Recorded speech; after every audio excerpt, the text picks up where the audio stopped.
નમસ્કાર મિત્રો, સ્વાગત છે બધા મિત્રોનું અમારી યુટ્યુબ ચેનલમાં। તો મિત્રો, જાણીતા વેધર એનાલિસ્ટ અશોકભાઈ પટેલ દ્વારા તારીખ 25 થી 31 જુલાઈ 2025 સુધીની મોટી આગાહી કરવામાં આવી છે મધ્યમથી ભારેથી અતિ ભારે વરસાદને લઈને।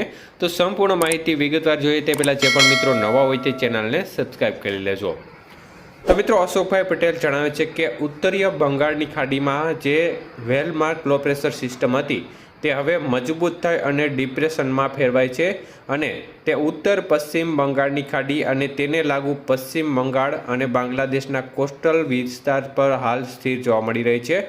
લગભગ સ્થિતિ વિગતવાર જોવા જઈએ તો મોંગલા બાંગ્લાદેશથી 130 કિલોમીટર દક્ષિણમાં, સાગર આઇસલેન્ડથી 150 કિલોમીટર પૂર્વ દક્ષિણમાં, કોલકાતાથી 170 કિલોમીટર દક્ષિણ પૂર્વમાં આ સિસ્ટમ હાલ જોવા મળી રહી છે।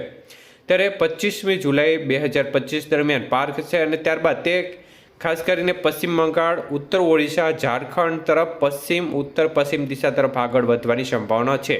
ત્યારે ચોમાસું ધરીની સ્થિતિ જોવા જઈએ તો તે લુધિયાણા, બરેલી, ગોરખપુર, પટના, બાંકુરા અને ડિપ્રેશનના ભાગો પરથી પસાર થઈ રહી છે। તો એક upper air cyclonic circulation system Odisha અને છત્તીસગઢના વિસ્તારોમાં જોવા મળી રહ્યો છે।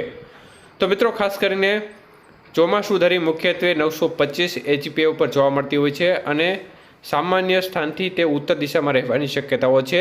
ત્યારે ખાસ કરીને વધુમાં વેધર એનાલિસ્ટ અશોકભાઈ પટેલ જણાવે છે કે 25 થી 31 જુલાઈ સુધીની આગાહીમાં તેઓ સૌરાષ્ટ્ર, કચ્છ અને ગુજરાત માટેની આગાહી કરતાં જણાવે છે કે 25 થી 31 તારીખ દરમિયાન સૌરાષ્ટ્ર અને કચ્છના મોટા ભાગના દિવસોમાં છૂટા છવાયા હળવા મધ્યમ વરસાદ, જેમાં 10 થી 35 મિલીમીટર વરસાદની શક્યતાઓ, જ્યારે કેટલાક દિવસોમાં ઠીક વ્યાપક વરસાદ થઈ શકે છે તો કેટલાક સીમિત વિસ્તારમાં ભારે વરસાદ પણ થઈ શકે છે।